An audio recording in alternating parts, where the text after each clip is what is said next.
Avis vascular center మన దేశంలోనే the best varicose vein hospital.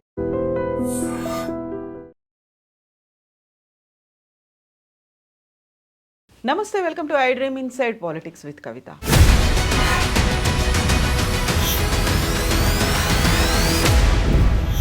Tanugula check dam, Maneru dam మీద నిర్మించినటువంటి ఈ డ్యామ్ సడన్గా కూలిపోయింది. దీని వెనకాల ఏదైనా కుట్ర జరిగిందా, కావాలనే ధ్వంసం చేశారా, లేకపోతే సరైనటువంటి నాణ్యతా ప్రమాణాల్ని పాటించలేదా? ఏం జరిగిందో తెలుసుకోవడానికి నిజ నిర్ధారణ కమిటీ కూడా వెళ్ళింది. అందులో పార్టిసిపేట్ చేసినటువంటి పొలిటికల్ అనలిస్ట్ వి ప్రకాష్ గారు ప్రస్తుతం మనతో పాటుగా ఉన్నారు. ప్రకాష్ గారు నమస్కారం. నమస్కారం అండి. కాళేశ్వరం ప్రాజెక్టుకి సంబంధించి ఇప్పటికి కూడా తర్జన భర్జనలు కొనసాగుతున్నాయి. ఏం జరిగింది అనే దాని మీదుగా ఇంకా డిస్కషన్స్ కంటిన్యూ అవుతున్నప్పుడు సడన్గా తనుగుల చెక్ డ్యామ్ కూలిపోయింది అనేటువంటి వార్త, అందులో విద్రోహ కోణం ఉంది అనేది వినిపిస్తోంది. నాణ్యతా ప్రమాణాలు పాటించలేదు అంటూ గత ప్రభుత్వం మీద విమర్శలు కూడా వినిపిస్తున్నాయి. ఏం జరిగింది? మీ నిజ నిర్ధారణలో ఏం తేలింది? నిన్న ఈ సమయానికి మేము అక్కడే ఉన్నాము, పొద్దుపోయేదాకా. అక్కడ స్థానికులను మాట్లాడడం జరిగింది, స్థానికులతోని. తర్వాత అక్కడ వచ్చిన ప్రతి ఒక్కరిని కూడా ఏం జరిగింది అనేది వాళ్ళని అడిగినప్పుడు ఒక పెద్ద శబ్దంతో ఈ డ్యామ్ అనేది చెక్ డ్యామ్ 2.5 మీటర్ల ఎత్తుంటుంది. అది అంటే మానేరు నది ఏంటంటే భూమికి ఆల్మోస్ట్ సర్ఫేస్ లెవెల్లో ఉంటుంది. ఇప్పుడు గోదావరి కృష్ణ ఒక్కొక్క దగ్గర తాటి చెట్టు అంతా ఎత్తు ఉంటుంది, గడ్డ లోపల నుంచి పోతాయి. ఎందుకంటే అవన్నీ కూడా కొన్ని అంటే ఈ గోదావరి నది అయితే చాలా ఓల్డ్ రివర్ అమ్మ. అది అంటే కొన్ని లక్షల సంవత్సరాల కింద మొదలైంది. అది దక్షిణ భారతదేశంలో కాదు, భారతదేశంలోనే అత్యంత ఓల్డ్ రివర్ అది.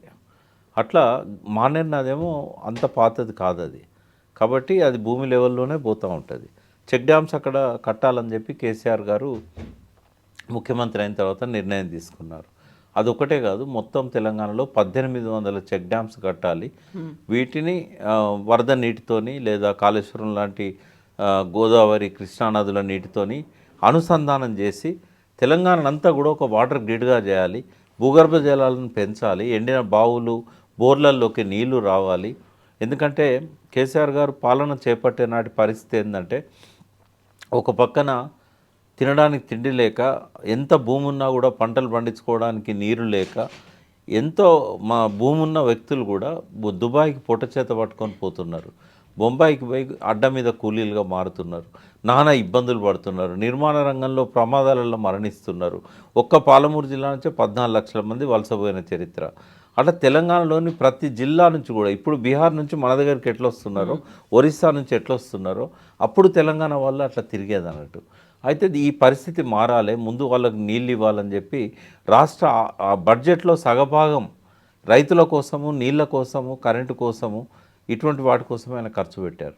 దానిలో భాగంగా 1800 చెక్ డ్యాములు కట్టాలని చెప్పి ఒక సర్వే చేసి, విజయప్రకాష్ గారని ఈఎన్సీ రిటైర్డ్ ఉండే, ఆయనను మళ్ళొక 3 సంవత్సరాల కోసం మళ్ళీ నియమించి ఈ first order, second order, third order నదులు ఎట్లుంటాయంటే ఒక పాయ ఇట్లా వస్తుంది, ఒక పాయ ఇట్లా వస్తుంది, రెండు కలిసి ఒక స్ట్రీమ్గా ఫామ్ అవుతాయి, ఒక వాగుగా మొదలవుతాయి.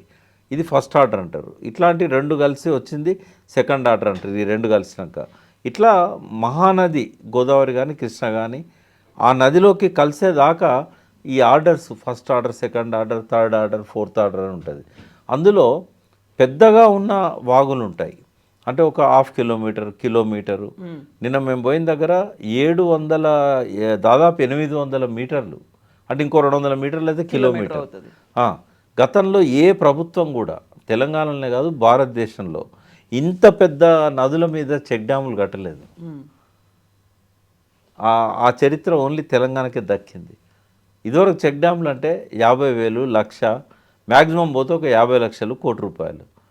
ఈ చెక్ డ్యాములు 3 చెక్ డ్యాములే 62 కోట్లు, 26 కోట్లతో కట్టారు అని. ఈ 62 కోట్లలో 3 ఉన్నాయి.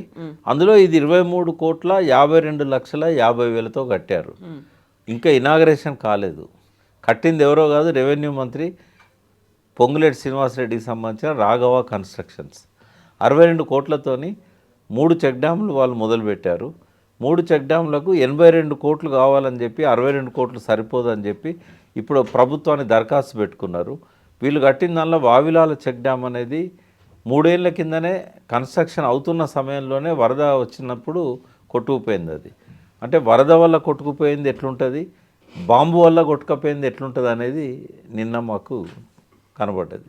బాంబుతో పేల్చేశారు. ఇది 100% బాంబులు. అయితే మేము అనడం కాదు, ఫస్ట్ ఎఫ్ఐఆర్ మేడిగడ్డ ఎట్లయితే పెద్ద శబ్దంతో ధ్వంసం అయింది అని చెప్పి అక్కడ పనిచేసే ఇంజనీరే 6 గంటల 20 నిమిషాలకు పెద్ద శబ్దం వచ్చింది ఒక కంప్లైంట్ చేశారు. వెళ్ళి చూడగా కుంగినట్టు కనబడ్డది, ఇది విధ్వంసం అని చెప్పి మాకు అర్థమైంది అని ఫస్ట్ ఇన్ఫర్మేషన్ ఇచ్చాడు ఆయన.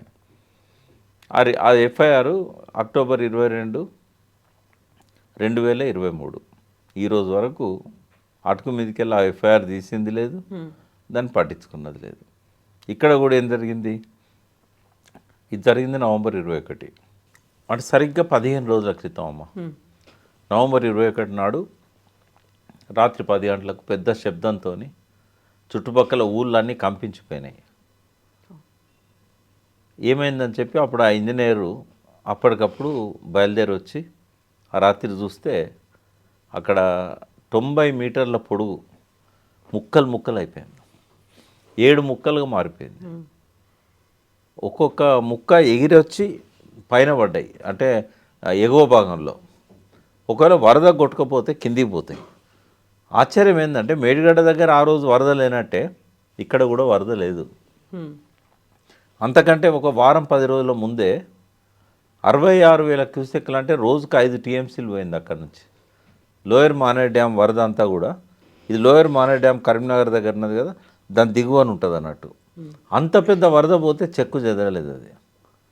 వావిలాల దగ్గర దానికంటే ఒక 2 కిలోమీటర్ల కిందనే వావిలాల చెక్ డ్యామ్ ఉంది.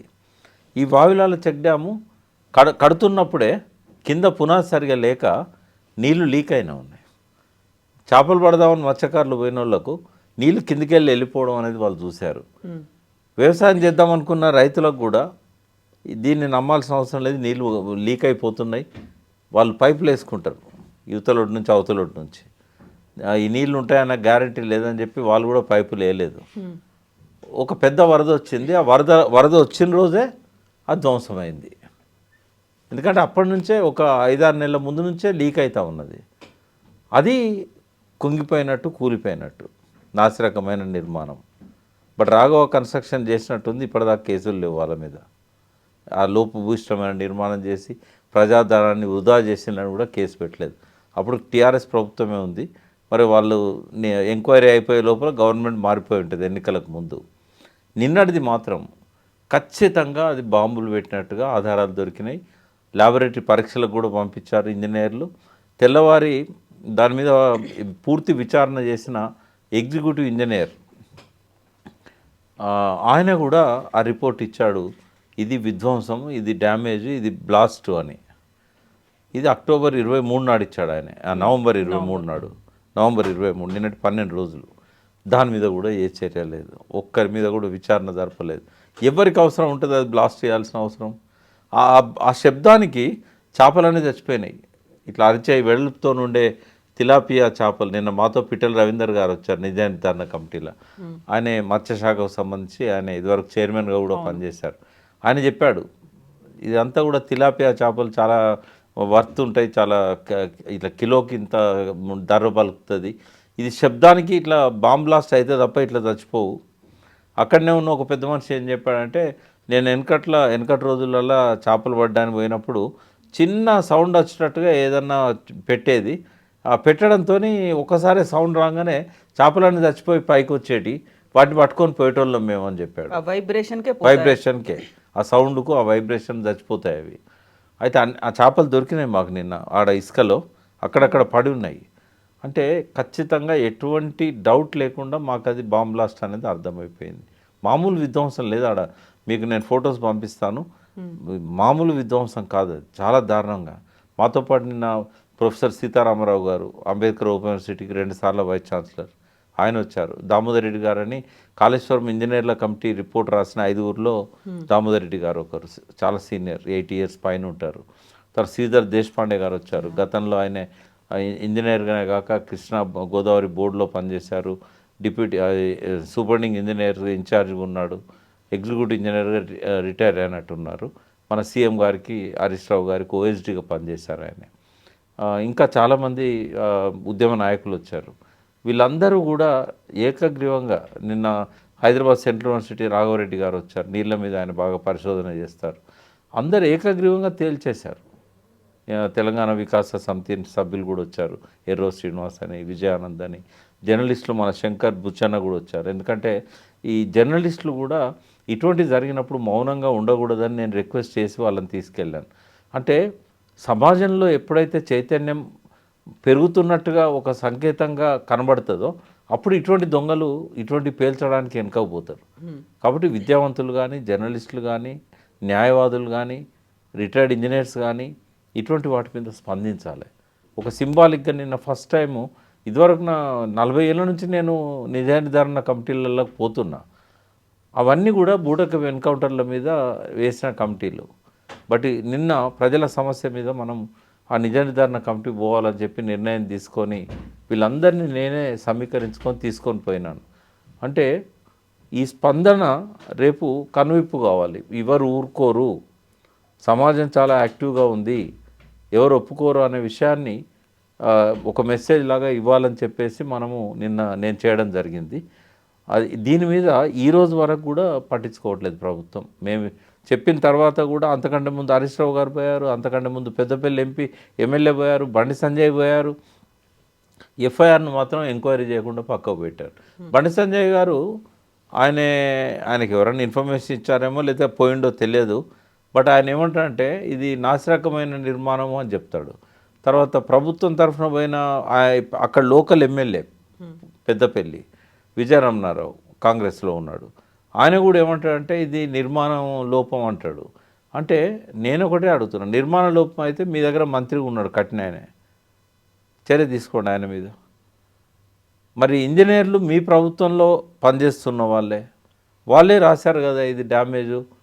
అంతకంటే ముందు హుసేన్ మియా వాగ్ అని ఒకటి ఉంది, సుల్తానాబాద్ పెద్దపల్లి మధ్యలోకి వెళ్ళి అది పోతుంది అన్నట్టు, కాలువ శ్రీరాంపూర్ దిక్కు మానేర్లో కలుస్తుంది. ఆ వాగు మీద ఇసుక మాఫియా అక్కడ పోయి దాన్ని ధ్వంసం చేయడానికి చిన్న చెక్ డ్యామ్, అది దీనంత పెద్దది కాదు, వాళ్ళు డిటనేటర్లు జిలెటిన్స్ పెడుతున్నప్పుడు రెడ్ హ్యాండెడ్గా దొరికారు. తీసుకుపోయి పోలీసులకు అప్పచెప్పారు రైతులే. మిషన్ కూడా దొరికింది, దాన్ని పేల్చేయడానికి వాళ్ళు వాడుతున్న మిషన్ కూడా దొరికింది. డిటనేటర్లతో పేల్చేయడానికి అన్ని ఆధారాలు దొరికాయి. ఆనాడు ఎఫ్ఐఆర్ బుక్ అయింది జనవరి 24, అక్టోబర్ 21, 22 మేడిగడ్డది 2023, జనవరి 24 హుసేన్ మియా, నవంబర్ 21 నాడు ఇది. ఈ 3 ఎఫ్ఐఆర్లు కూడా భద్రంగా ఫైళ్ళల్లో ఉన్నాయి తప్ప అరెస్ట్ చేయడం లేదు, పట్టించుకోవడం లేదు. ఇంకా మరి ఇది రేపు వాళ్ళకి అలసైపోద్ది కదా, ఇంకా చాలా పేల్చేయడానికి ప్రయత్నం చేస్తారు కదా. ఎవరు ఉన్నారంటారు దీని వెనకాల? ఇది ఎవరికి అవసరం? ఇసుక మాఫియాకు అవసరం. కింద కూడా ఇసుక ఉంది, ఇక్కడ నీళ్లు ఖాళీ అయితే దాని కింద ఉన్న ఇసుకని తీసుకుపోవాలని చేసిన కుట్ర. కింద ఇసుక ఉంది కానీ రోడ్ లేదు అక్కడికి, వీళ్ళ లారీలు పోవాలి కదా, ఇసుక లారీలు. ఇక్కడేమో రోడ్ ఉంది, ఇది వేలు చేస్తే ఇక్కడనే ఇసుకనంతా రాత్రి తీసుకుపోవచ్చు. ఆ కట్టకు అవతల వైపు కుప్పలు చేసి పెట్టుకున్న లారీలలో తీసుకుపోవడానికి ప్రభుత్వం నిద్రపోతుందా? ఇసుక మాఫియా చేసిన కుట్ర ఇది. వాళ్ళని అరెస్ట్ చేయవచ్చు కదా. ఆ పక్కన ఎవరు నిల్వ చేసుకున్నారో ఇసుక వాళ్ళకు వీళ్ళకి సంబంధం ఉంటుంది కదా. రోడ్ ఉంది కాబట్టి ఆ రోడ్ వెంబడి తీసుకుపోవచ్చు అని చెప్పి చేసిన కథ ఇది. కాబట్టి ప్రభుత్వం వెంటనే చర్య తీసుకోవాలి. మేడిగడ్డది కూడా ఇట్లాంటి కుట్రే అని నేను బలంగా నమ్ముతున్నా. నేనే కాదు, ఇప్పుడు ఇవి జరుగుతున్న తర్వాత కేటీఆర్ గారు, హరీష్ రావు గారు, తెలంగాణలో ఉన్న ఉద్యమ సంస్థలు అందరూ కూడా అదే అభిప్రాయం వ్యక్తం చేస్తున్నారు. నిన్న అక్కడికి వచ్చిన జర్నలిస్టులు కూడా చాలామంది ప్రొఫెసర్స్ కూడా మేడిగడ్డ కూడా ఇట్లనే అయి ఉండొచ్చు అని చెప్పడం జరుగుతున్నది. ఒక ఎఫ్ఐఆర్ని ఎంతకాలం పెట్టుకుంటారమ్మా? 90 రోజుల్లో ఛార్జ్షీట్ వేయాలి. ఇవాళ వరకు అట్లనే పెట్టేశారు. పీసీ ఘోష్ పట్టించుకోడు, సుప్రీంకోర్టు జడ్జి అని, విజిలెన్స్ కమిటీ పట్టించుకోదు, ఎన్డీఎస్ఏ పట్టించుకోదు, ఏవేవో చెప్తారు కారణాలు. నేను ఇప్పటికీ చెప్తున్నా, మేడిగడ్డలో డిజైన్ లోపం ఉండొచ్చు, మేడిగడ్డలో నిర్మాణ లోపం ఉండొచ్చు, మేడిగడ్డలో నిర్లక్ష్యం ఉండొచ్చు. కానీ NDSA, vigilance committee, PC Ghosh ఈ మూడింటికి ఏవైతే ఆధారాలు చూపెట్టినలో అక్కడ జరగలేదు. అది ఆ బ్లాస్ట్ జరిగింది 7వ బ్లాక్లో. వీళ్ళు చెప్పేటి అన్నీ కూడా 1 నుంచి 6వ బ్లాక్ మధ్యలో ఏమీ లేని కాడ జరిగింది. అది ఇప్పటికీ అది బలంగా నమ్ముతున్నా అది బ్లాస్ట్. వీటి మీద కానీ దాని మీద కానీ పూర్తి సమగ్రమైన దర్యాప్తు జరపాలి. ఇక ముందు ఇటువంటి పనులు చేయకుండా సీరియస్గా వాళ్ళ మీద చర్యలు తీసుకోవాలి. అట్లయితేనే గుణపాఠం అవుతుంది.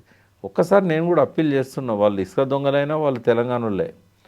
ఎందుకోసం తెలంగాణ వచ్చింది? ఎందుకోసం బిడ్డలు 1200 మంది బలిదానాలు చేశారు? ఎందుకోసం కేసీఆర్ ఒక మంచి లైఫ్ వదిలిపెట్టి ఉద్యమ బాటను ఎంచుకున్నాడు? ఆత్మహత్య ఆయన కావాలని చెప్పి అమరణ దీక్ష కూర్చున్నాడు. ఎందుకు తెలంగాణ కోసం దేశమంతా తలడిల్లింది? అన్ని పార్టీలు ఎందుకు తెలంగాణ కోసం నిర్ణయం తీసుకున్నాయి? ఇవన్నీ కూడా ఒక్కసారి ఆలోచిస్తే నీళ్ళ కోసమే కదా. మిగతా ఉండొచ్చు, నిధులు ఉండొచ్చు, ఉద్యోగాలు ఉండొచ్చు, కానీ ప్రధాన కోణం నీళ్ళదే కదా. ఇవాళ బిడ్డలు అడవిలో పోయి తుపాకీ పట్టుకున్నారు అంటే వాళ్ళకు జరుగుతున్న అన్యాయాలు ఎదుర్కొనే క్రమంలో తెలంగాణ వస్తే బాగుంటుంది అనుకున్నారు. తెలంగాణ రాలేదు. దాంతో వాళ్ళు ఆ రకమైన నిర్ణయాలు తీసుకున్నారు. తెలంగాణ ఎందుకోసం కావాలనుకున్నారు? బోర్లల్లో నీళ్లు కావాలి, బావులల్లో నీళ్లు కావాలి, చెరువులల్లో నీళ్లు కావాలి, కృష్ణా గోదావరి నీళ్ళల్లో మన వాటా మనకు దక్కాలి. ఎటు తిరిగినా చుట్టూ నీటి చుట్టే ఉంటుంది. కాబట్టి అటువంటి నీటి వనరులను నాశనం చేసుకుంటారా? కేంద్రం సహాయం చేస్తేనే ఆయన ఈ 1100 చెక్ డ్యాములు కట్టారు ఇప్పటిదాకా. ఇంకో 700 చెక్ డ్యాములు పెండింగ్ ఉన్నాయి. ఇది కేంద్ర ప్రభుత్వం సహాయం చేస్తేనే వచ్చింది. బండి సంజయ్ లాంటి వాళ్ళకు కూడా అలవోకగా కామెంట్ చేయకూడదు. నిర్మాణ లోపం కాదు అది, బావిలాలది నిర్మాణ లోపం. ఏదో తెలియకపోతే ఎట్లా అక్కడ పోయి చూస్తే తెలుస్తుంది. ఇప్పుడు వరద వచ్చినప్పుడు కొట్టుకపోతుంది తప్ప ఎగిరి వెనకకు వస్తాయా? కాబట్టి ఖచ్చితంగా అది విధ్వంసం. నిజ నిర్ధారణ కమిటీ ఏకగ్రీవంగా నిన్న ఎటువంటి చర్చకు అవకాశం లేకుండానే ఇది పేల్చేశారని అక్కడ పోయి చూడగానే చెప్పేశారు. కాబట్టి రేవంత్ రెడ్డి ప్రభుత్వాన్ని నేను రిక్వెస్ట్ చేస్తున్నా, ఇటువంటి సీరియస్గా తీసుకోవాలి. జాతి సంపద అది, ప్రజల పన్నులతో కట్టింది అది. వాటి కోసం చేసిన అప్పులు కట్టడానికే ఇబ్బంది పడుతున్నారు. మరి అటువంటి ధ్వంసం అవుతుంటే ఎట్లా చూస్తూ కూర్చుంటారు? ప్రభుత్వ భాగస్వామ్యం దానిలో లేదు అనుకుంటే, కాంగ్రెస్ యొక్క పెద్దల సహకారం లేదు అనుకుంటే దోషులను వెంటనే పట్టుకోవాలి, శిక్షించాలి. ప్రకాష్ గారు, థ్యాంక్ యూ సో మచ్ అండి. నిజంగా ప్రస్తుతం ఉన్నటువంటి సమాజం దేనికి ప్రయారిటీ ఇస్తుంది? ఆర్థిక సంబంధాల చుట్టూ మాత్రమే తిరుగుతుంది. మళ్ళీ ఎన్నికలంగానే చాలా విరక్తి కలుగుతాను. మంచి అనిపిస్తుంది కదా, లేడీస్ కూడా ఛాలెంజింగ్ జాబ్స్ చేసినప్పుడు చాలా బాగుంటది. ఫుడ్ డెలివరీ ఇవ్వటానికి వెళ్ళినటువంటి డెలివరీ బాయ్ అనిల్ పై కళ్ళ ముందు